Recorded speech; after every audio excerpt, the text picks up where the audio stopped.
한 목사님께서 교회 교학생들이 얼마나 성경을 잘 배우고 있는지 궁금했습니다.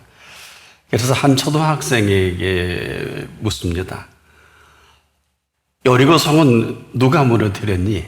너 아니야? 그러자 한 아이가 울먹이면서 목사님 제가 안 무너뜨렸어요. 정말이에요. 기가 막힌 목사님은 교사를 찾아갔습니다.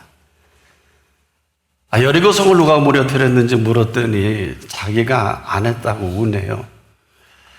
어떻게 된 겁니까? 목사님 사실일 거예요. 그 아이는 우리 반에서 가장 정직한 아이거든요. 할 말을 잃어버린 목사님, 부장 선생님을 찾아갑니다.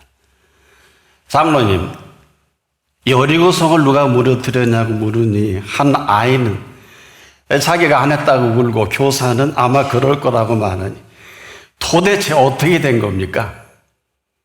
그때 이 장로님 이렇게 말합니다. 목사님, 기왕 무너진 걸 가지고 이제 와서 누가 그랬는지 따지면 뭐 하겠습니까? 은혜롭게 교회가 물어줍시다. 제가 절반을 내겠습니다.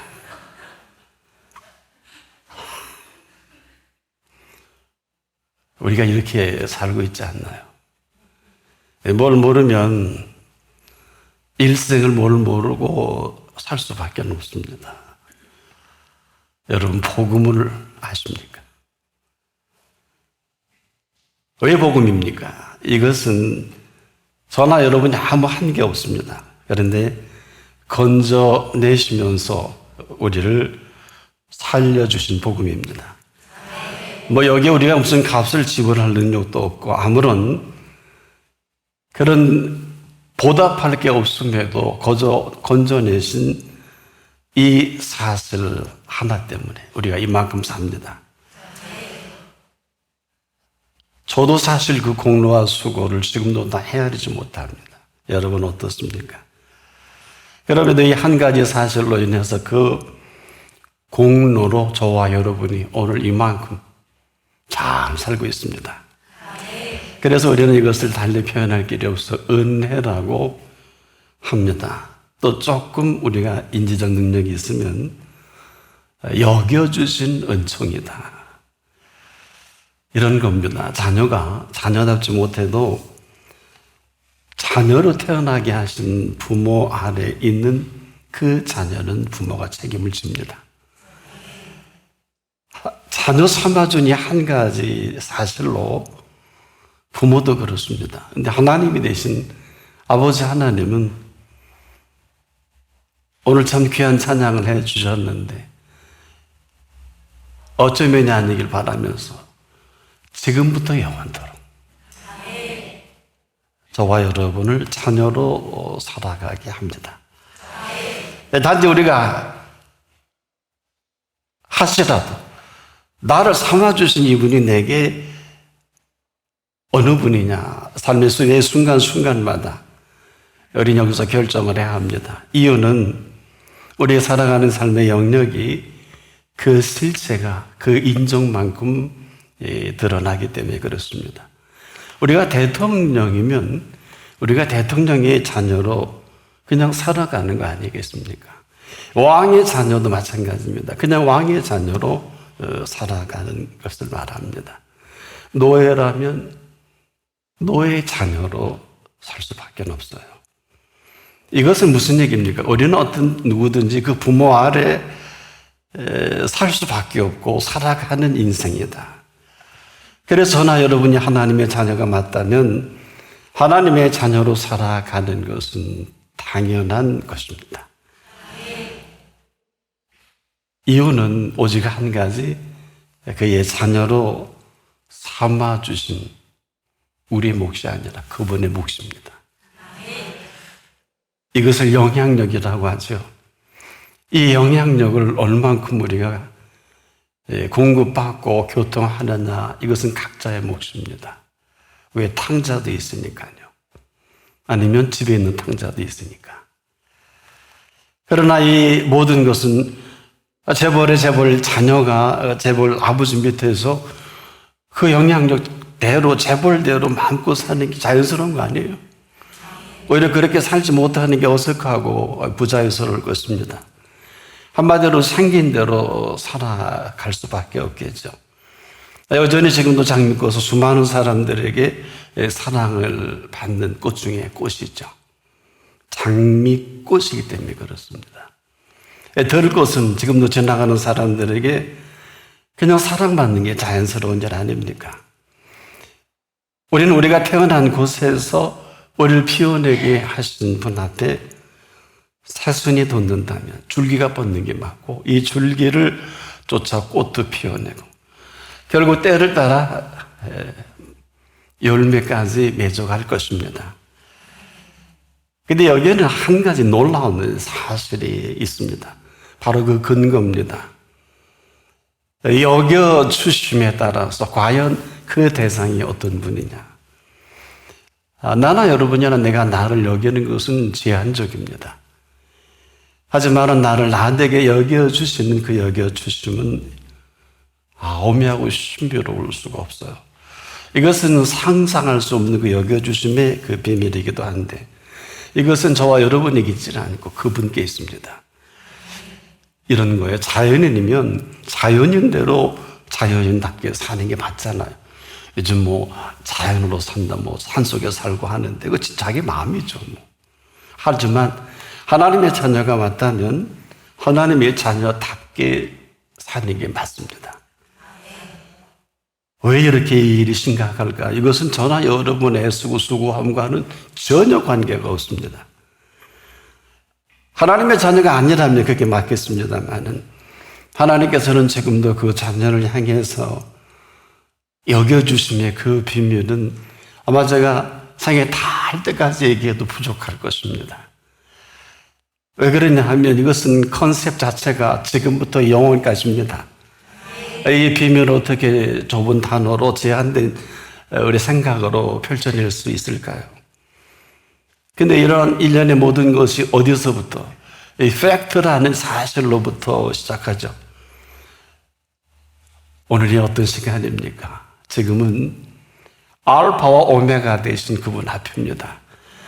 나는 처음이요, 마지막이라 하신, 언제든 이제라도 그 시작이시고 그 마감이시죠. 그래서 여기서 아니면 그냥 아니에요. 여기서 그렇다면 그냥 그런 거예요. 여기서는 끝이다! 그러면 끝입니다. 이스라엘이 이게 가장 힘들었을 거예요. 지금도 흥망성쇠는 여기서 결정납니다. 우리 인간들이 구가하는 흥망성쇠는 별로 그렇게 재미가 없어요. 저는 요즘 일론 머스크가 얼마나 재미있게 사는가 봤더니 재미없더라고요. 루비통 사장의 돈이 가장 많더군요. 랭킹 올라갔대요. 그분을 생애를 제가 한번 쭉 인터넷 따라 살폈는데 불행하더군요. 한마디로 살 줄을 모르는 사람들이 부여가 얹어진다는 것은 비극이다. 이런 결론을 금방 알 수가 있죠. 어쨌거나 지금은 그 시작이고 마감입니다. 그래서 오늘이 투데이인 것은 데이가 아니란 말이에요. 왜냐? 변함없이 동편의 해를 떠오르게 하신 놀라운 사실에 근거합니다. 이것은 변함없이 살아계심을 말씀하고 변함없이 살아계신 그 사랑과 아직도 오래 참으시는 증거다. 지금도 저나 여러분이 한 것은 아무것도 없습니다. 목사인 저도요, 밖에 나가면 많은 분들이 묻고 궁금해하고 이런 질문을 받고 답도 합니다만은 그 모든 일 자체가 그분이 처음부터 끝까지 하셨기 때문에 그렇게 내놓을 게 없어요. 그러나 저도 얘기하고 보면 어마어마하대요. 그러나 제가 하는 게 아니기 때문에 이 얘기는 내가 사는 존재의 문제라는 거예요. 지금도 그분의 의가 아니면 여기 한 분도 그분 앞에 쓸 분 없습니다. 여겨주심으로 이만큼 삽니다. 문제는 의로 여겨주시느냐, 그렇지 않느냐가 관건이겠죠. 그럼에도 불구하고 오늘 이제로 응답하는 한 분 한 분에게는 이 순간 그리고 계속해서 인정이라는 시간이 시작될 것입니다. 이것을 어려운 얘기로 여겨주십니다. 그리고 이 모든 일들을 이제 시작을 하셔야 하기 때문에 이건 우리의 컨셉이 아니에요. 그래서 그때만이 이 일이 일일 수가 있고 그때만이 그 일을 일로 여기시는 새로운 뉴 스타트의 시간이다. 사람은 지금도 여러분도 이해를 힘드시죠. 그러다 아마 죽을 것입니다. 누구나 다 죽습니다. 그러나 이게 사망이냐 생명이냐 하는 것은 여러분에게 달려있어요. 그분에게 있지 않아요.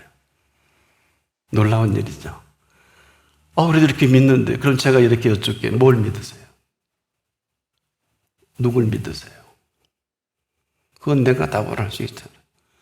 아직도 남편이고 아직도 아내고 아직도 부모 아닙니까? 눈에 넣어도 아프지 않을 자녀 아닙니까? 제2의 생명과 같은 돈 아닙니까? 이걸 부인하라는 게 아니에요.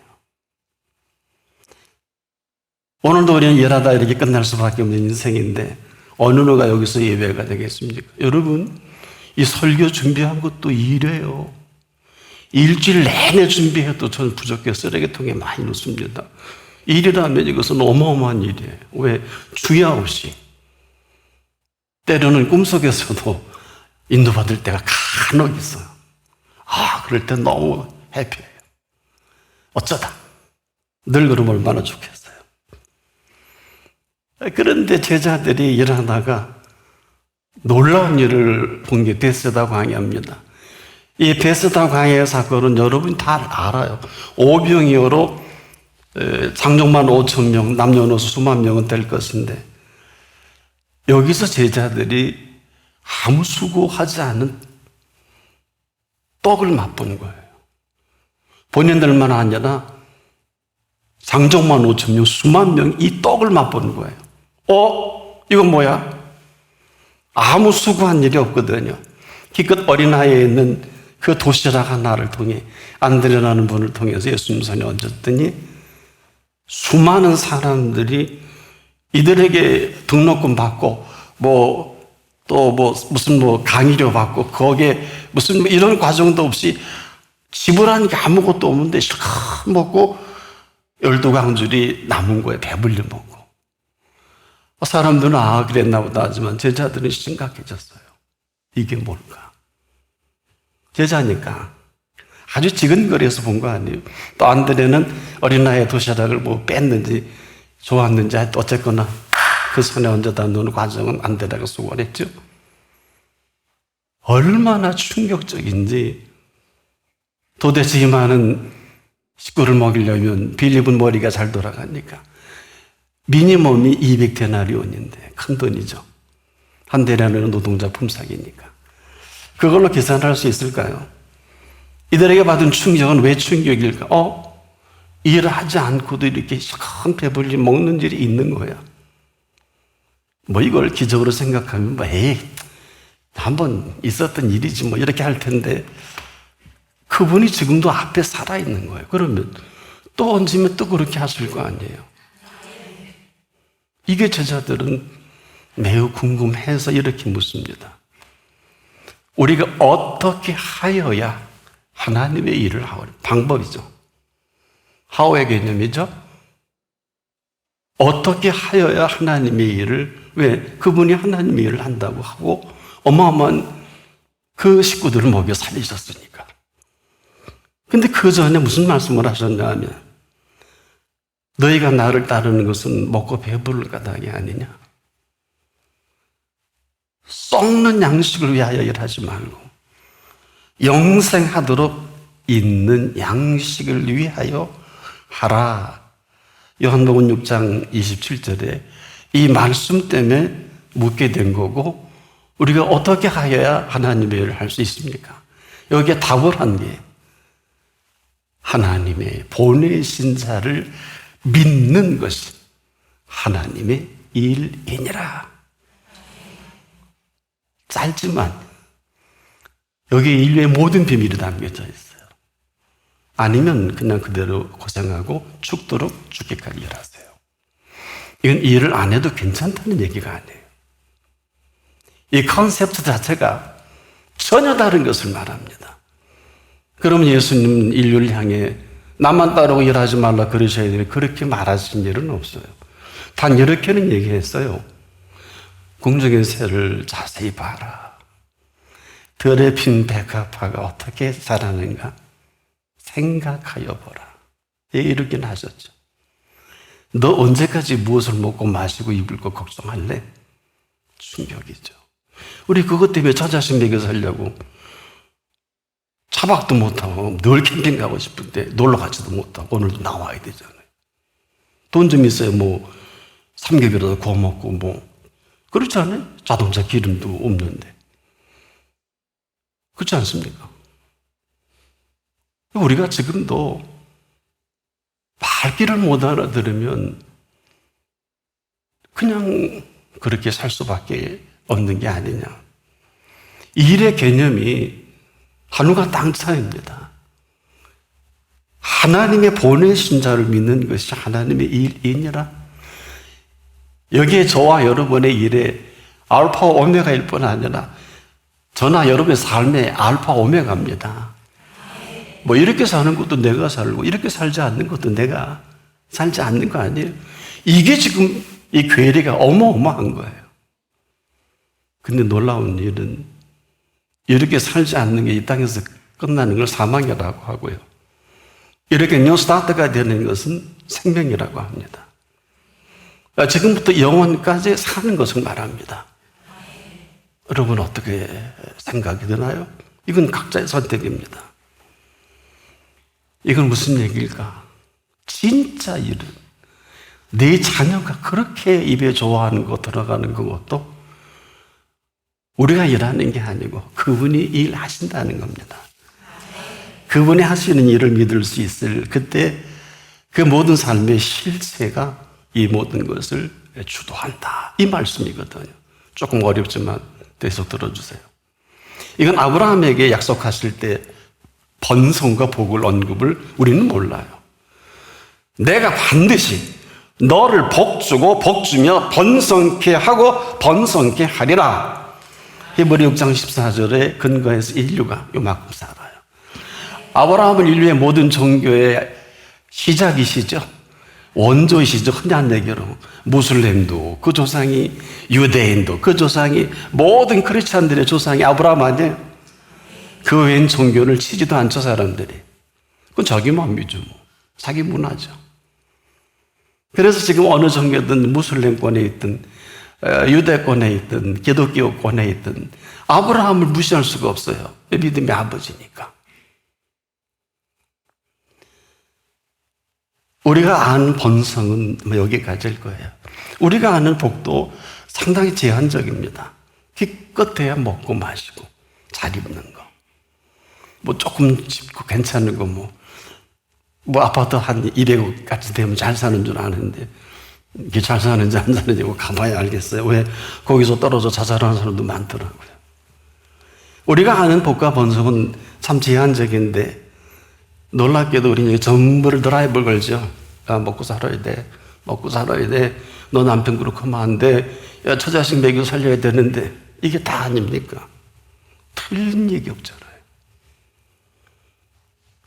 우리가 아는 복과 번성 아마 지금부터 예수님 오실 때까지 시달릴 거예요. 어느 누구도 예외는 없어요. 저로 비롯해서 누구라도. 그래서 우리가 만든 번성은 제한적이며 여기 전부 드라이브를 걸어 먹고 사니까 그분과는 아무 관계없이 자행자재할 수밖에 없잖아요.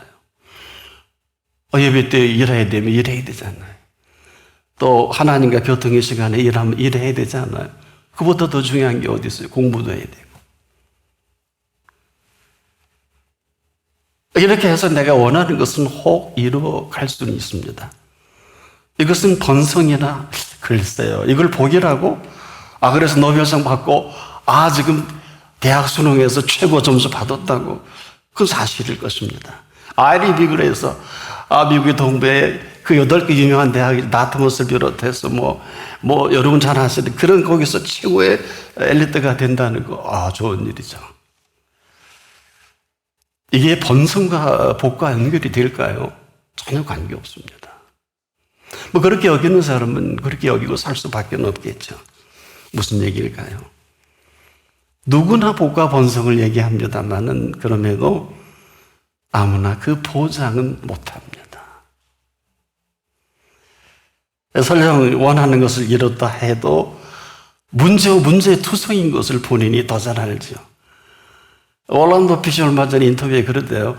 이젠 투다에 돈 벌 시대는 지났다. 몰라요. 또 내일 또 취소할지도 몰라.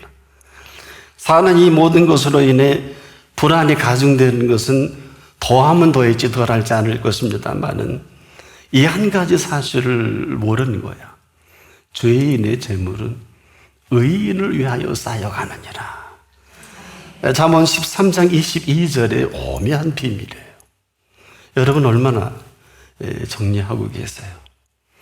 그래서 지금도 복과 번성은 모르는 건 아니에요. 또 우리가 관계없는 것도 아닌데 내가 생각하는 복과 번성은 아무렇게나 대단할 수도 있겠지만 그 마감은 비극이에요. 그래서 우리는 아이고 살만하니까 어마어마하게 다 이뤄놓고 그날로 내 영혼을 도로 찾는 분 앞에 갈 수밖에 없는. 무슨 얘기일까? 우리가 지금까지 알고 있는 이 번성과 복의 제한성입니다. 정렬해 드릴게요. 오늘 왜 동편에 해가 떠오르는 줄 아십니까? 제가 공교롭게 오늘 아침에 일출을 보는 너무 아름답대요. 제가 밤새 이 말씀을 준비하는데 하나님, 근데 오늘 일출은 특별했어요. 너무 아름다워서 일출은. 고맙습니다. 저와 함께 하시니 하고 기도한 일이 있어요. 너무 감동해서 동편에 떠오르는 해는 일출만이 아니라 이 찬란한 일출만큼이나 일몰이 아름다운 인생을 시작하는 것을 바랍니다. 가장 아름다운 시작이 일출과 같은, 그래서 아침에 떠오르는 그 아름다운 그 일출의 시작과 일몰의 마감이죠. 사람들은 근데 지금 전 세계 석양이 아름다운 곳을 찾아다니죠. 이 석양의 아름다움을 모르는 분은 없을 것입니다만 일출에 비할 바가 아닌 일몰은 틀림없어요. 그래서 누구나 이런 말을 하죠. 나도 저 아름다운 황혼에 저 석양처럼 인생을 마감하고 싶다. 제가 아는 유명한 분도 여러분 누구나 마시는데 그분도 마지막 그렇게 하고 운명하시더라고요. 누구나 다 찬란한 인생을 마무리하고 싶어 하죠. 맞는 말입니다. 한 가지를 잊어버렸어요. 뭘까요? 이렇게 많은 사람들은 하나같이 뭘 모르고 인생을 살아온 사람들이기도 합니다. 만약에 그러려 치면 먼저 일출을 알았어야 합니다. 그냥 떠오르는 해로 여기고 살아간 삶이 형편없을 것입니다. 일생 그렇게 살 수밖에 없잖아요. 아름다운 석양의 감탄과 감동을 우리는 할 수 있을런지는 몰라도 일출을 모르고 살아온 사람들이 그냥 준비 없이 석양을 그대로 아름답게만 맞이하고 막 가만히, 인생이 얼마나 쓸쓸하겠습니까? 다들 그렇게 살잖아요. 아마 여러분 처음 들어보십니까? 본인과 아무런 관계없이 맞이하는 석양이 본인도 그렇게 끝나는 거예요. 감탄만 하고 감동이 없었던 거예요. 무슨 얘기일까? 그렇게 석양이 아름답거들랑 왜 일출에 찬란하고 아름다운 일출을 보지 못했습니까? 라고 묻고 싶어요. 왠 줄 알았어요? 오늘 새벽에 일출이 너무 아름다웠는데 이 아름다운 일출의 이 모습을 보여주기 위한 그분의 준비는 밤새 준비하십니다. 맞아요. 그래서 우리 인생의 꽃 피울 그분 앞에서 일출부터 삶을 구가했어야 합니다. 일몰은 이미 끝난 거예요. 그거 보고 여러분도 같이 끝날 수밖에 없습니다. 왜 그러냐? 이 일출에 떠오르는 이 비밀은 제가 지금부터 주님 부르실 때까지 해도 부족하다는 이유를 아까 말씀드렸는데, 그 해는 유일무이하게 저나 여러분의 인생을 밝혀줄 가장 아름다운 선물입니다. 이 떠오르는 아침 해와 함께 인생을 맞이하는 일을 맛보게 해주실 그 일출입니다. 그래서 그 해는 결코 아침에만 아니라 밤새 그 모든 일을 준비하고 떠오를 채비를 하고 오늘 이 아침에로 저와 여러분이 맞이하게 하신 해거든요. 그래서 인생의 모든 것, 여기 한 분도 저를 비롯해 예외 없이 그분을 위해 준비하신 모든 그 해인데, I don't care. 아무 관계없이 살잖아요. 무슨 스케줄이 이렇게 바빠요? 여러분, 헛일이라 그러면 저기 돌 던질 것 같은데, 그래도 전 헛일이라고 단호 얘기할 수 있어요. 그 이유를 말씀드릴게요. 이 해가요, 떠오르자마자 먹거리 준비하죠. 마실거리 준비하죠. 입을거리 준비하죠. 이외에 우리 인생에 필요한 모든 여러분의 산업과 직관된 모든 것들을, 아니 그 해가 갑자기 풍랑을 일으키면 여러분이 미국에 수출할 물건을 부산이나 인천항에서 갈 수 있게 못 가요. 이제 조금 아십니까? 코로나가 돼서 전부 다 마비됐잖아요. 그건 아시면서 그러니까 코로나, 저와 여러분은 그걸로 안 죽었잖아요. 이것으로 인해 전 세계 경제 지각 변동과 또 전쟁으로 인한 어마어마한 손실, 미주 노선, 유럽 노선, 항공기를 다 개조해서 화물선으로 해서 겨우 항공사가 유지했다 그러잖아요. 그렇잖아요. 대한항공 전부 다 그냥 다, 왜 사람이 타야 항공사가 다 굶어 죽을 뻔했는데 이게 3년 가까이 계속됐던 거 아닐까? 마약 어떻고, 수출 선적이 어떻고, 배가 가야죠. 물건이 배달될, 그게 뭘까요? 이것은 우리 인생에 지금 이 땅에서 필요한 모든 것을 도전하시고 우리가 어떻게 하면 인수할 수 있을까? 저와 여러분이 오직 기쁨과 즐거움을 생각하시면서 지금도 들에 피는 그 아름다운 꽃들입니다. 혹한 겨울을 채비하신 그 비밀을 아십니까? 누구나 그런 소리 하죠. 왜 봄동이 그렇게 귀합니까? 이건 겨울을 채비한 까닭 아닙니까? 봄냉이, 봄달래, 봄수. 이번은 봄에 저는 달래가 너무너무 맛있었어요. 이상하게 작년에 집사람이 그랬어요. 야, 우리 작년에 이 달래가 이렇게 맛있었냐 그랬더니 좀 다르다 그러더라고요. 어쨌거나 맛있게 먹으면 최고 아니에요? 이 소중한 봄 기운을 차리기 위한 이 봄동이기 때문에 그렇게 보약보다 더 좋다고 하는 거 아니겠습니까? 그걸 준비하는 식탁인 줄 아느니까 얼마나 될까? 들에는 온갖 야채로, 산에는 온갖 산채로 저와 여러분을 위해 먹거리를 준비하신 준비 아닐까? 저는 언젠가 한번 절에 시장 가니까 인삼이 이렇게 가지가 있어서 그걸 싸게 팔아서 처음이에요. 집사람, 야, 저거 진짜 인삼이 왜 이렇게 싸냐? 저걸로 나물 해 먹어. 처음이에요. 모르니까. 그 인삼, 가지 가지고 나물 해 먹더라고요. 여러분 드시잖아요. 싸게. 싸거리로. 근데 그게 산삼 뿌렸으면 얼마나 좋을까? 어마어마한 값이겠죠. 거기에다 누구 손으로? 그가 무슨 관계로? 이것은 지금 땅에 움직이는 모든 것들까지라도, 모든 동물의 움직임의 허락까지라도 생육하고 번성하게 하신 분께서 저와 여러분의 삶 전체를 위해서 어떤 건 식탁에, 어떤 건 가죽으로, 다 삶에 필요한 모든 것들을, 이것을 준비하는 최고의 야전 사령관이 해 아닐까요? 여기에 반론을 제기하실래요? 이 태양의 움직임이 아니면 이 모든 것들은 불가능합니다. 이 정도가 아니에요.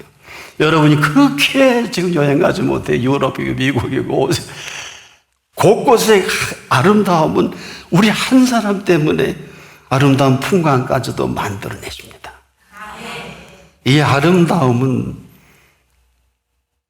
이렇게 정리해 드릴게요.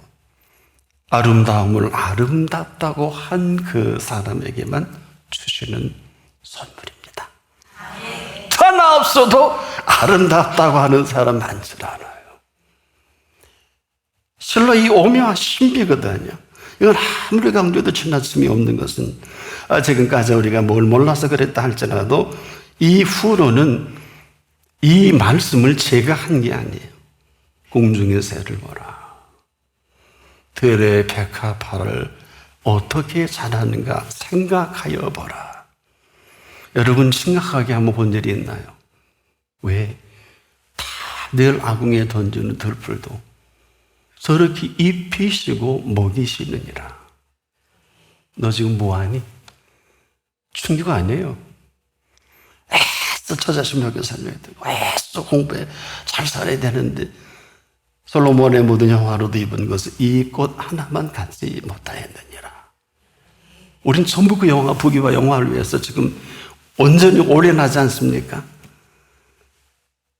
그러면서 뭐라 그러셨어요? 너희는 이 모든 것들보다 귀하지 아니하냐. 이것만 귀담아 들었어도 그럴 일도 그럴 필요도 없는데 우린 지금도 여기서 늪에 빠져서 헤어나지 뭐 겨우 여러분 이렇게 오신 이 자리는 겨우가 아니라 그분 앞입니다. 우리가 지금까지 살아온 익숙한 삶의 습관대로만 아니라면 이 사실이 사실일 때 한시도 물러설 수는 없을 것입니다. 물러서면 비극입니다. 그래서 인생이 비극이 보이는 거고 비극적인 인생을 살 수밖에 없는데 이렇게 여쭐게요. 예수님이 비극이 있습니까? 네, 이걸 답을 여러분이 하시면 돼요.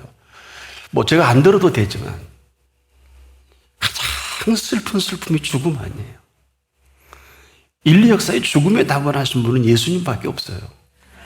내일이라도 여러분의 자녀가 병으로 여러분의 남편과 아내가 부모가 생을 말감할 수 있을 수도 마찬가지고요. 여기 누가 답을 하겠어요? 죽음의 답을 하는 것만이 아니에요. 풀어놓아 다니게 합니다. 풀어놓아 다니는 것으로 끝나지 않으시고 부활하신 예수님은 친히 오셔서 먹고 생선도 구워놓은 거 잡수였죠. 만져보라. 신령한 몸은 지금도 여러분 가운데 이것을 맛볼 수 있어요. 사는 시간과 공간이 다른 것을 말합니다. 우리가 사는 시간과 공간은 제한적이지만 문 걸었는데 들어오셨잖아요. 그것도 세 번째 찾아주실 때 여러분 아주 그 안타까운 일이 벌어졌죠. 베드로와 6제자 7제자가 요한복음 21장에 내 고기나 잡으러 먹으러 가겠다고 부활하신 예수를 만나고도 이짓거리하는 그들을 밤새 주무지도 못하고 숯불 펴놓고 떡과 고기를 구워 놓으시고 제자들을 기다려 주셨죠. 그 상세한 내용은 집에 가셔서 요한복음 21장을 심각하게 한번 부활하신 이후에 사건을 심각하게 보실 필요는 있어요. 내가 뭐 한 거예요? 우리가 익숙한 삶의 습관대로만 아니라면 이렇게 살 이유도 이런 비극에 우리의 마음을 뺏길 일도 세상의 악의 문제, 세상에 일어난 모든 문제 때문에 손톱만큼도 걱정하거나 염려할 필요가 없는 것은 너희가 세상에서 환난을 당하나 담대하라. 내가 세상을 이겼노라. 병들고 망하고 조롱당하고 하지만 이것으로 끝을 낼 수는 없어요. 단 여러분이 담대하기만 하면 내가 세상을 이겼노라. 이런 분이 오늘 우리 앞에 찾아주신 것입니다. 이렇게 사는 행복을 말씀하고 싶으셔서 이렇지 못하고 헤어나오지 못하는 게 우리 삶의 현장 아닙니까? 또 여러분 친구, 형제, 부모 다 이렇게 끝났습니다만은 다 이렇게 살면서 큰 일이 뭔 줄을 몰라요. 이게 그때 애경사 아닙니까? 그래서 이런 데 안 온 인간 취급을 하지 않잖아요. 이 세상은. 근데 그분은 이렇게 얘기했죠. 오해하지 마세요. 제자가 하겠는데 부모 장례 지내고 따라갈게요. 허락 안 했어요. 죽은 자는 죽은 자로 장례하게 하고 너는 나를 따르라. 네. 예수님이 하신 말씀이니까 자꾸 컴플레인 하지 마세요. 이건 하나 말아 얘기가 아니에요. 이거 퍼스트 프라이어리티 문제예요. 네, 오해하지 마세요. 우리가 지금도 뭘 모르면 맨날 뭐 애가, 뭐 남편이, 아내가, 뭐 부모가, 뭐 회사가. 그렇게 가야죠. 어떻게 해요? 지금이라도 한번 문자 받고 태어나가실 수밖에 없잖아요. 뭐 그게 전부 본전인데요. 뭐. 모르면 모르는 인생을 그렇게 허드렛 속에 허접스럽게 살 수밖에 없지만 지금도 그분은 우리에게 심각하게 이렇게 말씀하고 계십니다. 사람으로는 할 수 없으되 하나님으로는 그렇지 아니하니. 우리가 이 말씀만 귀담아 들어도 지금은 그 말씀하신 그분의 뉴 스타트 하는 시간입니다. 우리가 딴짓만 하지 않는다면 이 시작과 마감을 당당히, 시작과 마감은 일출을 하시는 분이 일모를 하십니다. 저 아침의 일출을 보십시오. 인생의 시작을 말씀하신 메시지입니다. 저 저녁의 일모를 좀 보십시오. 얼마나 찬란한 인생의 마감인지 이건 우리가 알 수 있는 영역이 아닙니다.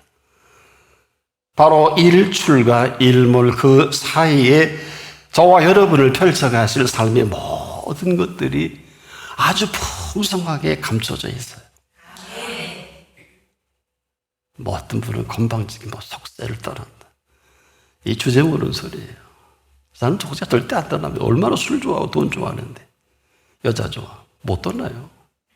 괜히 까불 떠는 거죠. 무슨 얘기일까? 일출에서 일몰까지의 모든 비밀들을 우리에게 다 선물로 주셨어요. 이렇게 살지 못하는 것도 내가 하고 이렇게 살아가는 이런 삶도 내가 하는데 이게 얼마나 이런 분이 될까요? 지는 해를 볼 때는 너무 늦었습니다. 그럼에도 오늘 이 시간은 아마 오늘 밤에 다요 오늘 찾아가실 시간은 아니라고 저는 믿고 설령 인생의 오늘이 마지막이라 할지라도 지는 해라도 제대로 볼 줄 안다면 그 한 분 한 분에게 마지막 인생을 꽃피워낼 내일의 일모를 보게 하실 것입니다.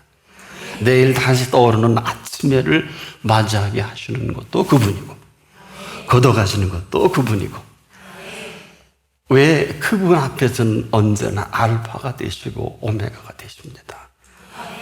그래서 처음과 나중이라고 하신 이분은 이제라도 귀담아 들어보세요. 생명수 샘물로 목마른 자에게 값 없이 주리니 이기는 자는 이것들을 유업으로 얻으리라.